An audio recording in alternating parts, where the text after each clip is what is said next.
Okay, thanks everyone for coming. We're gonna have fun today. We get to hear from Hannah Stewart. She's gonna talk about some initial analysis of interview data. And I'm just like kudos. She's a rock star. I'm Sarah Church. I'm the director of the Institute on Ecosystems, and also I lead the People and Places Water Lab. And for this semester at IOE, we have been highlighting graduate student research. Hannah's our last but not least graduate student presenting. And as part of that, we asked faculty advisors to give a overview of what their labs do. And so I'm going to do that real quick before Hannah jumps in. Okay, so I've got two buttons here. So right now our group is 4 people strong. We have Madison Boone, Hannah Stewart, and Dawn Swanson just joined us. And we work on, so we're social scientists, and we look at the human decision-making processes, mostly around land and water. We look at stakeholder engagement processes and how to make sure that we're solving our environmental problems without leaving people behind. And then overall, I'm going to just call us all planners. We're planners. We work with land and water. We've added wildfire, and we work with communities and people. So broadly, that's really broadly what we do. And what we do, social science. Yay! And what does that mean lately? A lot of online meetings with teams to talk about our research and what we're going to do next for data collection.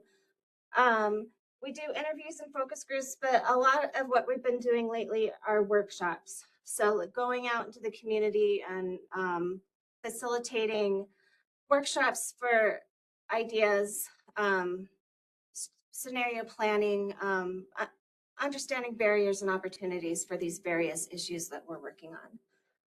We also share our research. So in our social science world, our conferences tend to be in the summer. So we go out and share with practitioners and academics what we've been doing. There's some local meetings that we go to present work as well that hopefully are helping inform manager decision making.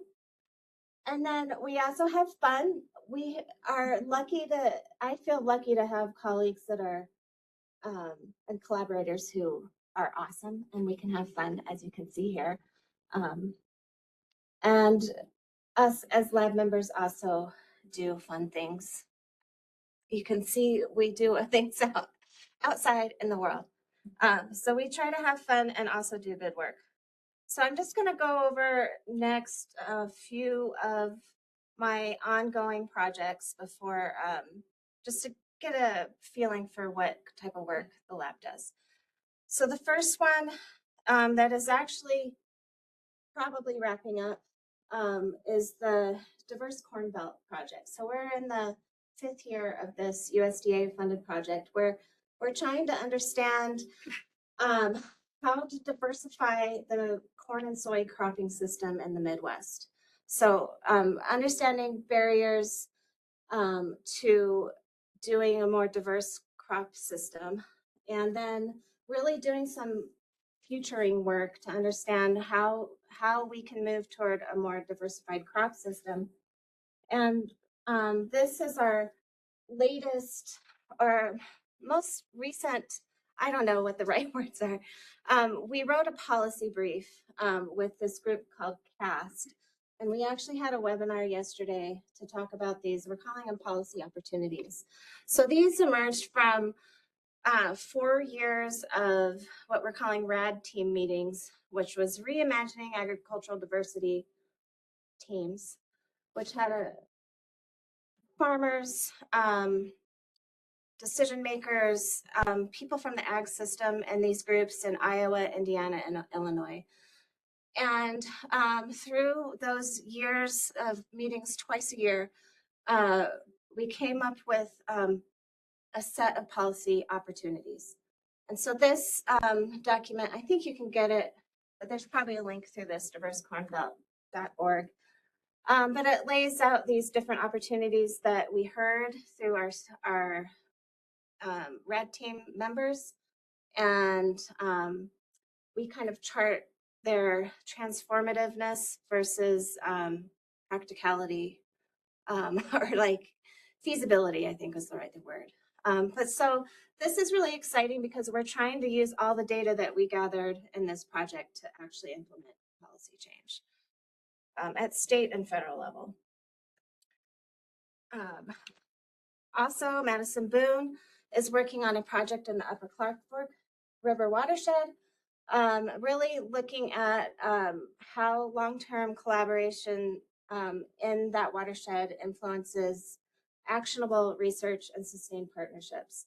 And one of the key things is looking at social learning. So did these groups learn from each other and change the way they work or implement science?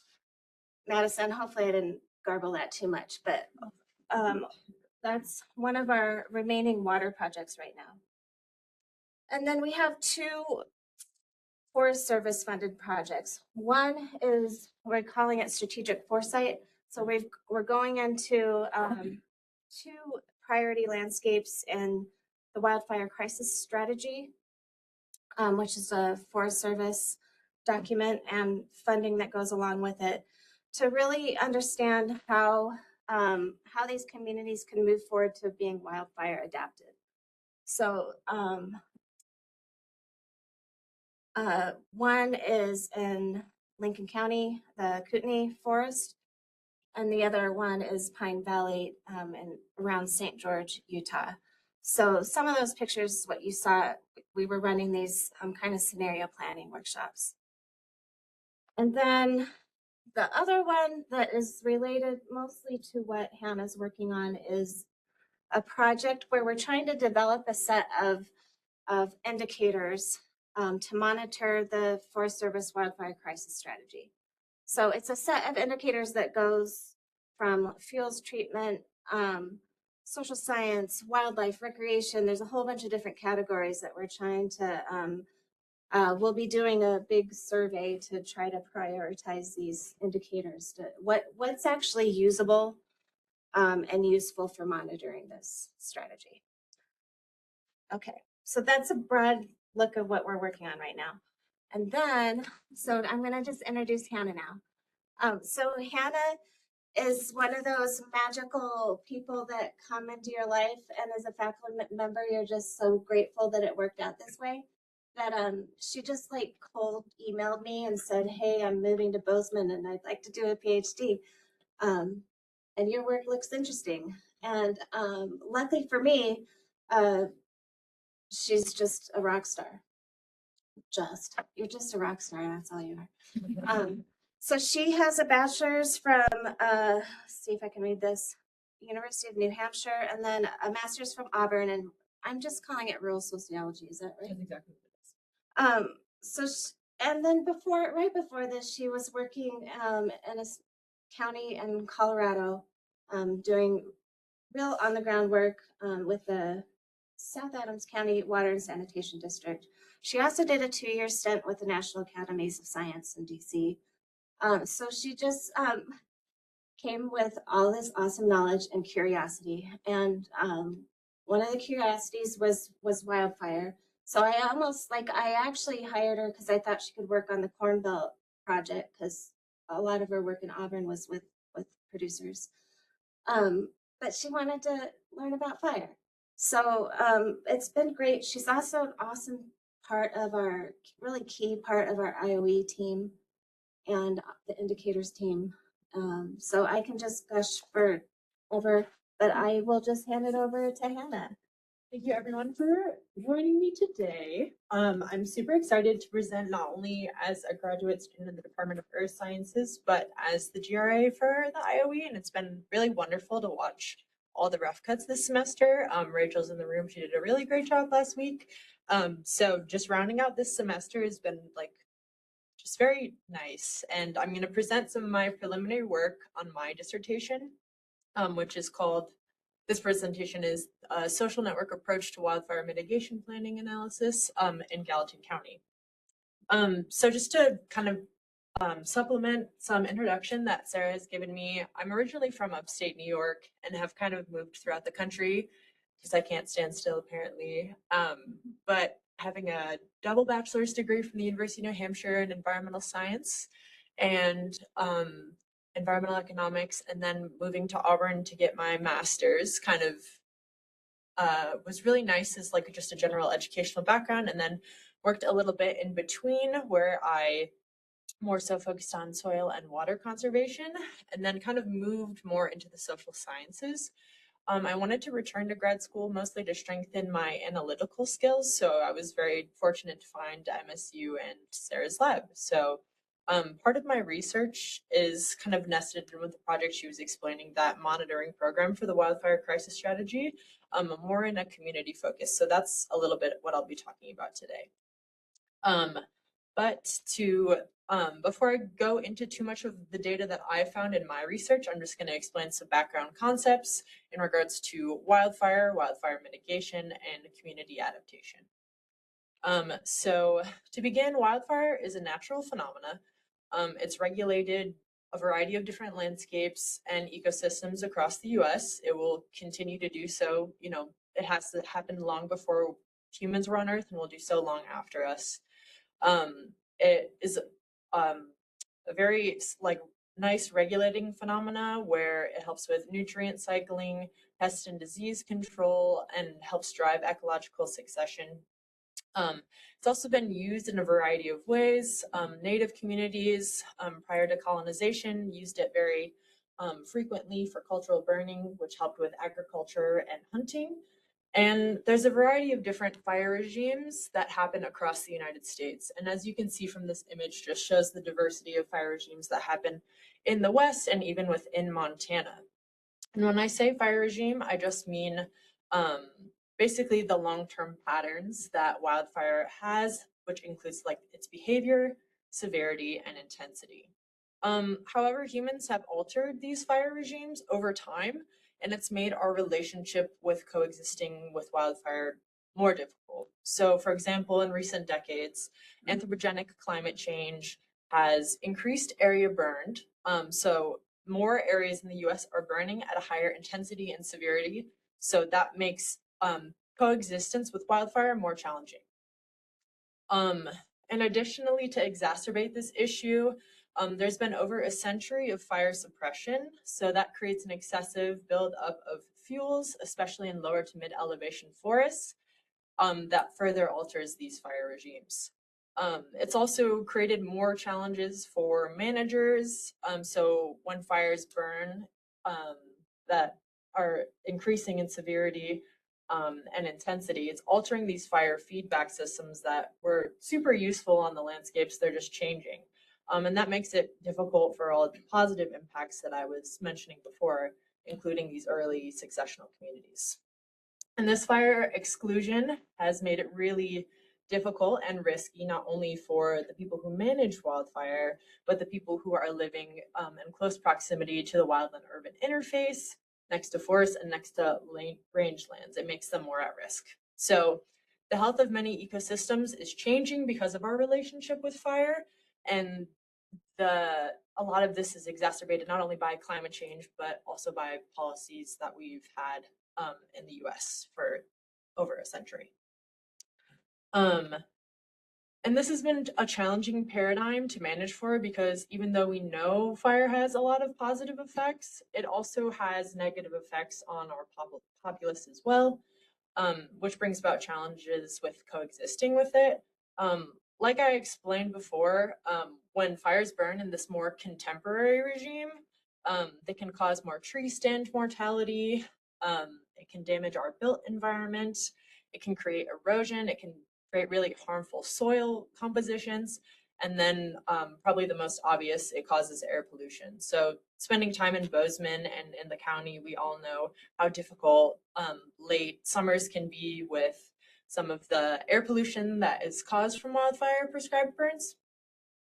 So it brings about an important question about how to facilitate the benefits of wildfire while minimizing the potential damages. And then I want to introduce a concept, which is wildfire mitigation, which kind of bridges this challenging issue. So wildfire mitigation broadly is essentially any protective measure that reduces risk and damage before a fire is ignited. And there's a variety of different useful strategies that can be employed that are under the umbrella of wildfire mitigation, from more physical treatments and prescriptions to social considerations like community preparedness and planning. So I'm going to explain a few of those just so you can be oriented to this conversation. First off is prescribed fire or controlled burns. It's the deliberate application of fire under very specific conditions that can help consume surface fuels or anything that can be ignited. So that might be understory brush, dead and dying trees. There's also mechanical treatments. So the use of machinery to thin, masticate, or mulch brush or small trees. And then that's also used in combination with controlled burns.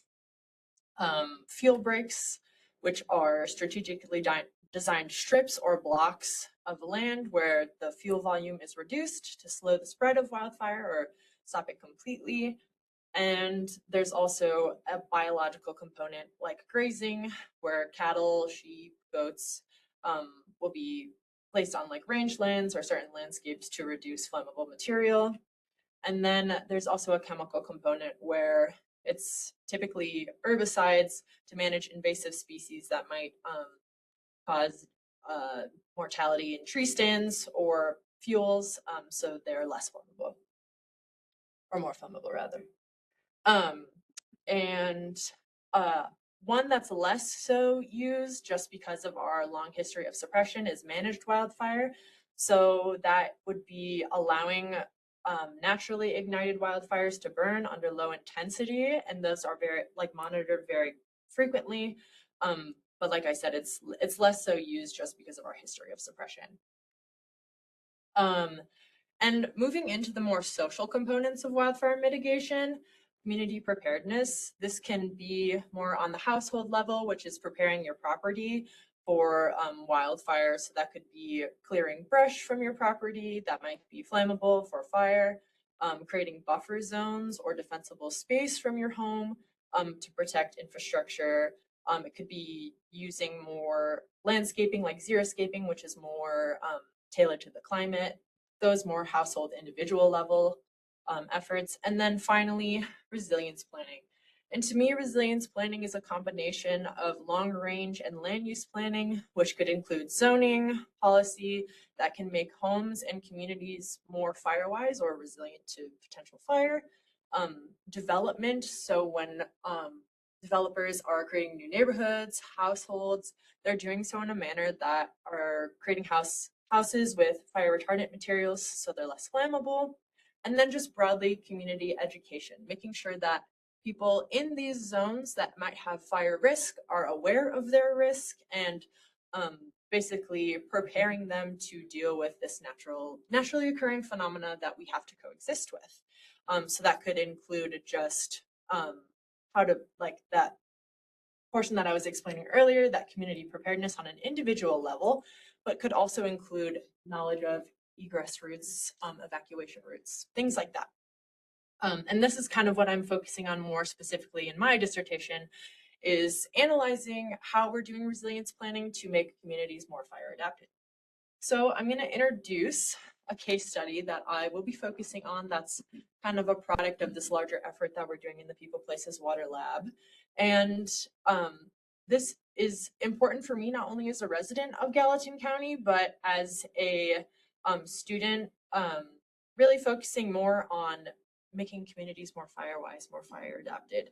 So particularly I'll be analyzing the mitigation planning networks in Gallatin County. And some of the preliminary results I'll share with you all today. So to give a background on the county we're all familiar with, or you should be familiar with it because you're here now if you're in this room. There's a population of around 120,000 people in the county and over 50,000 housing units. According to the Forest Service wildfire risk to communities, the county has a high risk of fire, which exceeds 84% of counties, and a high fire likelihood that exceeds 82% of counties. As you can see from this figure with all the bubbles, it just kind of shows the nice spectrum of where Gallatin County falls on US counties, where the deeper reds represent a higher wildfire likelihood, and the size of the bubble represent population. So I think that just puts it in perspective of Gallatin County and their wildfire likelihood and risk. And additionally, the Forest Service has identified even areas in Bozeman as high priority fire sheds, which are at high risk and are prioritized for being managed. Speaking locally, when I was introducing the concept of fire regimes, there are fire regimes in Gallatin County. At lower elevations, we experience more frequent low intensity fire, where at mid to high elevations, there are less frequent fire that burns at a more moderate to high intensity. And according to the Community Wildfire Protection Plan in the county, there is expected to be a trend of more extreme disturbance events or large scale fires with longer durations because of climate change and this fuel loading. So basically validating my introduction, saying that not only is this phenomena happening where fires are more intense and severe in the US, it's happening right here in our county. And that directly affects forests that we're familiar with, like the Custer Gallatin National Forest. This case is also important to consider because not only do we have these natural phenomena taking place and critical resources like our forests we need to protect, but Gallatin County is also home to a variety of different recreation opportunities, like areas like West Yellowstone up into the park, Bridger Bowl ski area, important infrastructure and built infrastructure like the Bozeman Municipal Watershed and Highlight Reservoir, as well as institutions like Montana State University, and other critical resources like the Custer Gallatin National Forest and the Gallatin River. So this illustrates not only that there's this natural phenomena going on, but there's also important things to protect within the county, and that's why wildfire planning is so important. Additionally, Gallatin County is steadily on the rise of growth and population influx. So fire planning is really important in this sense because there is such a big in-migration to the county. And as the county grows, we can expect not only more people, so that includes planning for more people to be in the area, but also more homes are bound to be in the wildland urban interface. So they are essentially more at risk. So that's really important for our planning efforts to do so in the fact that we're working with developers and planners so that people are protected. And then finally, Gallatin County brings in quite a bit of money to the state of Montana. According to the figure, the economic contribution average for non-resident travel spending in the 1921 years averaged exceeds $1 billion, which was the highest in the state. And if I'm to target a specific area, for example, Big Sky, if you combine resident, visitor, and construction expenditures, the area contributes more than $2 billion to the Montana state economy. So we have this kind of understanding of this natural phenomena that Gallatin County is likely to experience wildfire and is at risk of wildfire. It's important because it has a variety of different critical resources that we need to protect and plan for. There's more people coming in, so that's the public health and safety aspect. And then also it's an important piece of the Montana state economy, which is also just finally emphasizing the need to plan for fire, to protect all these critical resources that we have, as well as this tourism aspect that our county is known for. I'm gonna also introduce a framework which will help ground my research as a way to interpret these community interactions, which is the Fire Adapted Communities Framework. The Fire Adapted Communities Framework is presented in a wheel, which I think is really useful because it shows all the components that make up community wildfire resilience, from public health to safety and evacuation. And it just grounds some recommendations that communities can make to relate to their diverse needs depending on their risk and likelihood for fire. And it's important to show this figure because it's not a one size fits all approach. All of these components are intermingling and intermixed and influence each other. So even though I'm particularly focusing on community partnerships and network building, that is not to say that it doesn't influence treatments and prevention, because all these things are interrelated and influence each other. This is also important to consider because there are already a variety of different networks that are operating within the state and within our county. There's a variety of different fire adapted working groups all across the state. We have 2 in Gallatin County, Fire Adapted Big Sky and Fire Adapted Gallatin. There's also an all hazards, all discipline group. So I share this now because it's already known that there are these learning networks and productive cooperative groups in the county that are already doing really fantastic work. But my research is to basically recommend and analyze those networks to see how we can make those better, how we can sustain those, and make, I guess, recommendations for the future. As we know, our relationship with fire is changing, and then our population is also changing.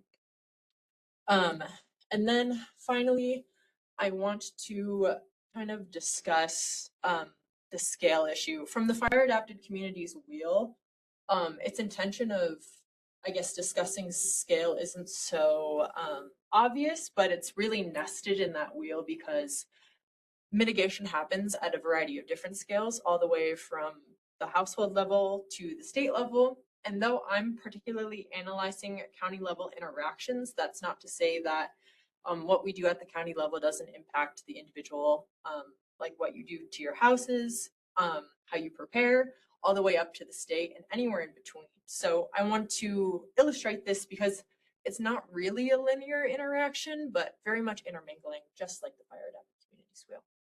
So with that, I ask a few questions to understand the landscape of networking going on in the county, specifically 2, which is which actors do Gallatin County stakeholders connect with to make and evaluate wildfire planning decisions, as well as what structural and actor level factors shape collaboration and engagement within the county for long-term planning, basically within this network.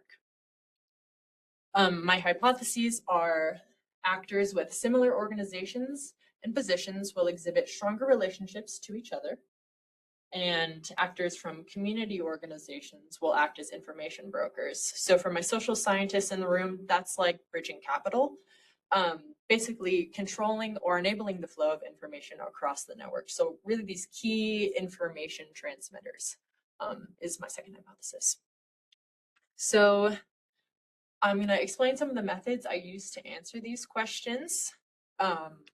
First, I primarily conducted interviews with key informants all across the county, which will contribute to a qualitative and quantitative analysis. And today I'm just going to share the results of my quantitative analysis, which is a social network analysis.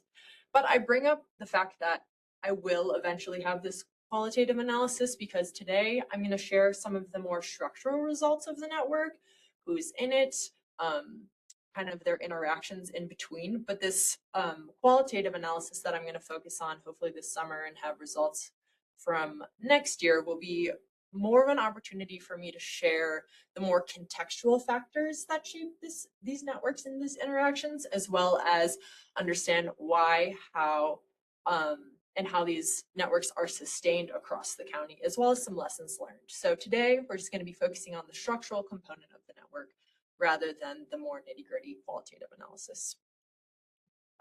So what is the social network analysis and why would I use it?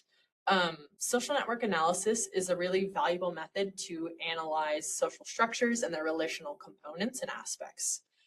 These networks, according to theory, are made up of edges and nodes, edges being the relationship in between nodes, which would be people or actors. So in the case of my research, the nodes would be the individuals that are a part of this network. So wildfire mitigation experts, planners, other mitigation professionals, land managers, any type of people that are within the network. And then the edges being those relationships are those collaborations in regards to wildfire mitigation.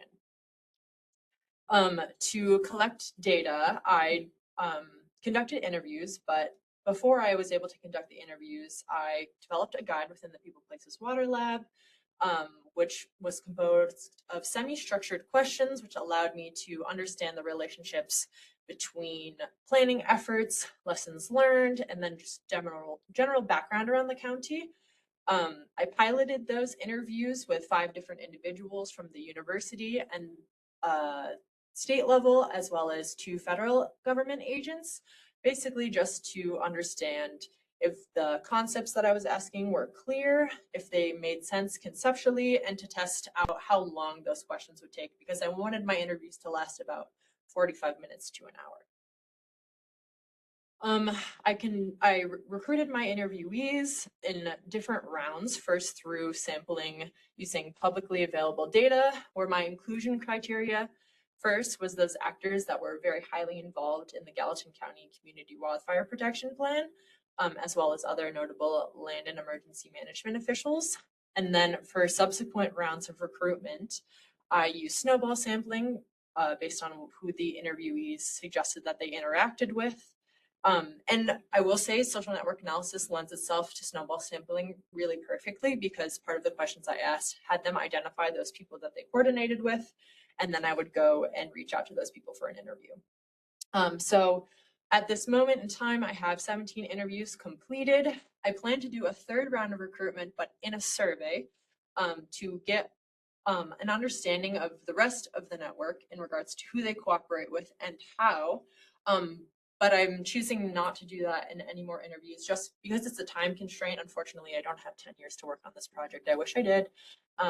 But it'll just help kind of round out that network in a more quick way. And I'm reaching saturation in the qualitative portion where I'm not really hearing new things. Who did I talk with during these interviewees? I talked with federal agents, which included people from the Forest Service, state partners from Montana DNRC, and a lot of local organizations like nonprofits like Headwaters Economics, local fire departments, and then also the city government, local planners, and the county. The interview protocol, so the actual questions that I was asking my interviewees, included demographic questions, which were to understand the participant's role, the organization that they belonged to, the length of time they had spent in that position, the time planning in which they planned for. So like I asked how long it would take them to evaluate planning and how long they planned for. And then if they were involved in a working group. So remembering back to like the fire adapted Gallatin, fire adapted Big Sky, any of the all hazards, all disciplines group, if they self-identified. And then I asked social network analysis questions. Particularly, I asked my interviewees to name 3 to 5 individuals that they regularly interacted with when making mitigation planning decisions, and then how effective their working relationship was with that person. 1 being a less effective or less strong working relationship, 5 being a really strong working relationship. And now I'm going to share some preliminary results. And I will say these results are from my first 2 rounds of interviewees. So it is a partial network designed. It is a small concentrated network. So these results are subject to change, but they're still very informative in the results of the more, I guess, concentrated aspect of a very close-knit network. So using Python, I created this network which shows the connections and the relationships between actors, where organization type is labeled by color, and the organization position or role that the actor possessed is represented by different shapes.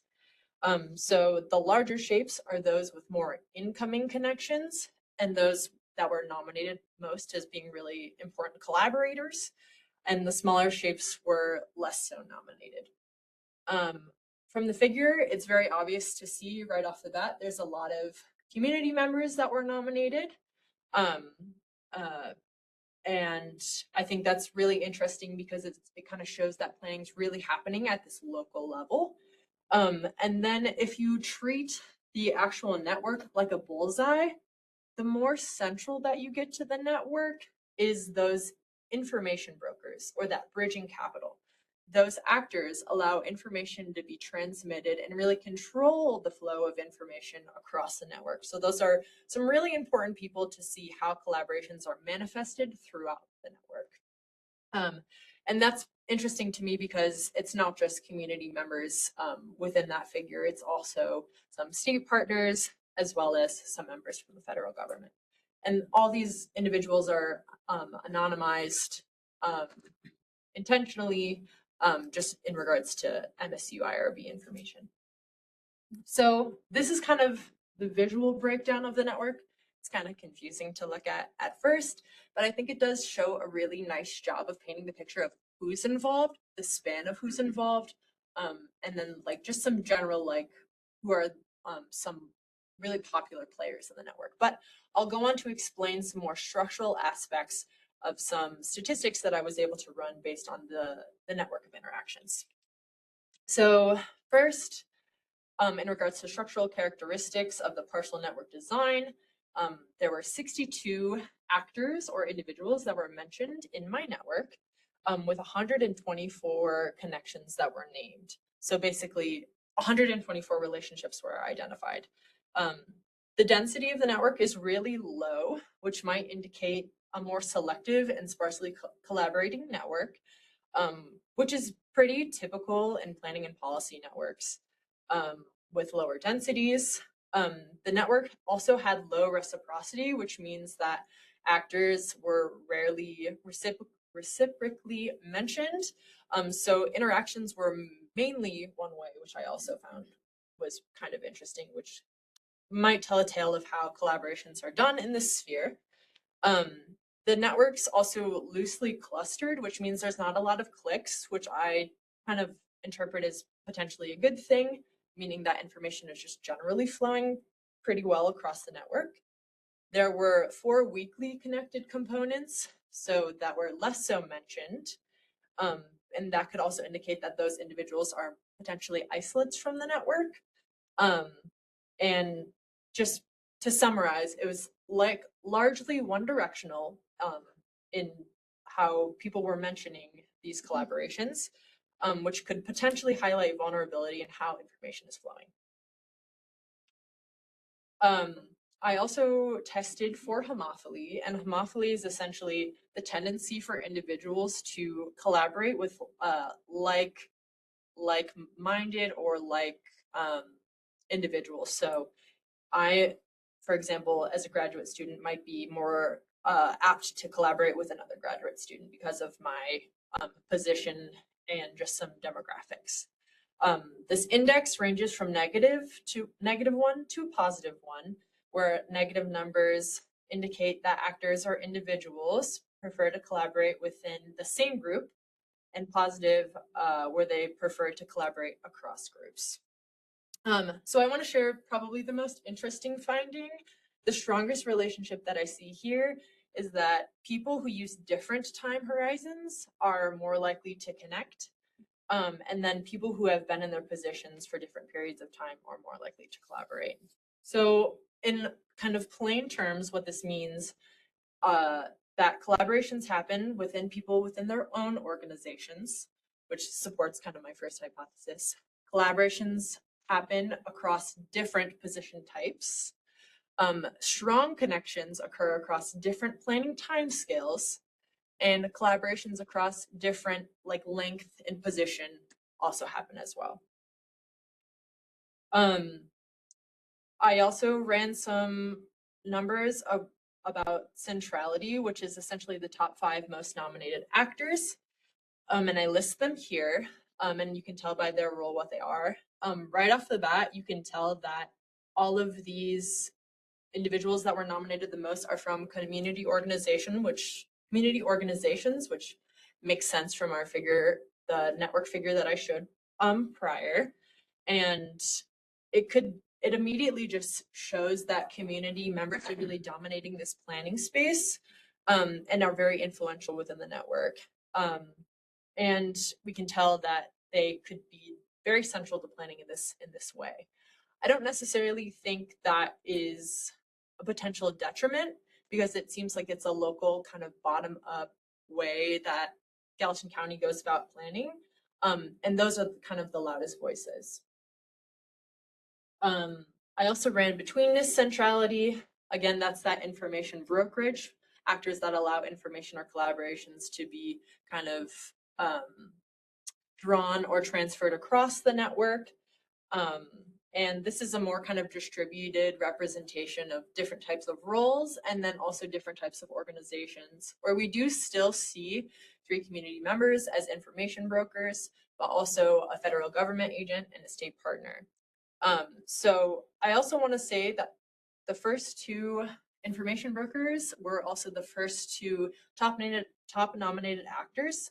So those 2 individuals would be really important, not only in their popularity, so like the weight that they might carry in the network, but also for transferring information and collaboration across the network as well.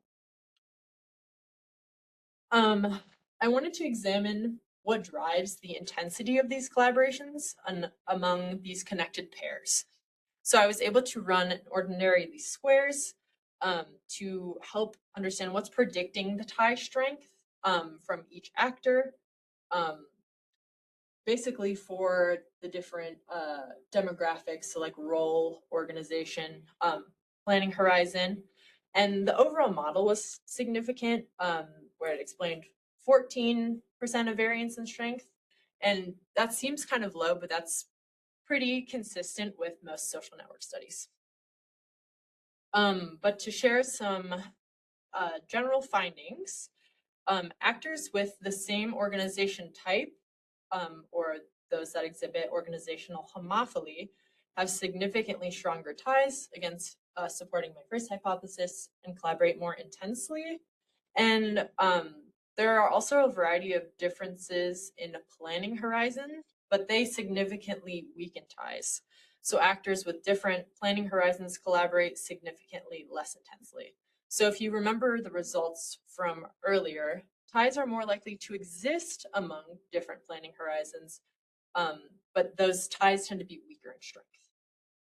So I think that's kind of interesting. And to kind of boil down some of these findings within the network, I'm going to just show some key findings and provide some recommendations for where I'm at now. First, that actors from the same organization type have significantly stronger ties. And we see community actors were nominated the most. So that's important to know because community members tend to reference each other. And like I said, I don't think that's necessarily a bad thing. It just shows that a lot of the planning in regards to mitigation in the county is done at a local level. And that might also just be something that I might share with some of these organizations and individuals to potentially integrate a more diverse network. Ties are not reciprocal, so they're mostly one directional rather than reciprocal. And this is important to know because that might limit the potential collaborations that are to form within the network or how information flows. And then actors with different time horizons collaborate more intensely, but those cross horizon times are weaker. And I really find this piece of information interesting in regards to the network because it could be a potential barrier in collaboration within the county, not necessarily in an organizational or even structural way for the network, but it could be a temporal misalignment. So it could potentially indicate that planning's not happening within the same time frame. So if I'm going to provide some recommendations based on my finding. There are 4 weekly connected components. I think what I would potentially do at the end of my time, and of course this would have to do with the qualitative analysis that I'm doing, I want to provide recommendations to potentially create more introductions for those more weekly connected nodes to make sure that they're really involved in those collaborations that are happening. Maybe that's introducing them to the Fire Adapted Gallatin or Fire Adapted Big Sky group if they're not familiar, or just making sure that they're connected within the network so they can share their ideas. University scientists are also notably absent. And again, I don't want to make a claim that the type of actor within the network really matters, because I'm not sure, I haven't analyzed my qualitative data to that extent, but people from MSU who do work in the space, like even the People Places Water Lab, are not necessarily involved in that network. And maybe bring those people into the conversation could be really useful for information flow or the type of information and planning that's done in the county. And I bring, I guess, the university scientist group up because it is mentioned in the Community Wildfire Protection Plan is important groups for planning, but they're not represented in my network. And then I would also provide some suggestions for cross-sector collaboration. There potentially could be siloing because a lot of community actors really coordinate and work together. And I just want to make sure that that's not happening. So I might just provide some recommendations about how to do that, maybe allowing opportunity or maybe making, again, strategic introductions for more cross-sector coordination. And then finally, my last idea would be a shared planning framework. So from the finding that individuals with different planning horizons are more apt to connect, but those ties are weaker, again, that could be some sort of temporal mismatch in planning. So I might suggest a shared planning framework in the sense that individuals that plan on a more frequent timescale, so maybe on an annual basis, coordinate and interact with people who plan on a longer term basis. So not only do you have this short term, quick return planning that's very useful on an annual cycle, but you also have this long term outlook, which would be useful for future planning for longer time scales. So interacting with those different timing frameworks across scale could also be super useful. Next steps in regards to my research, I'm going to disseminate the last round of my survey to participants. That will just kind of wrap up and hopefully give me more information about how to complete my network design. And again, these results are apt to change as the network gets bigger, and I might find different things and do more survey rounds if needed. And then I can run more advanced statistical models like exponential random graph models, which instead of analyzing strictly structural why existing ties happen, it will allow me to understand and be inferential about if there's a likeliness of certain actors to be connected in the first place. So with that, that's all I have for you today. Thank you so much for your time. I want to especially thank my advisor, Dr. Sarah Church, for giving me the opportunity to talk with you all today, as well as work with the IOE, and my committee, Dr. Tolsky, Dr. McWethy, and Dr. Flores at the Forest Service.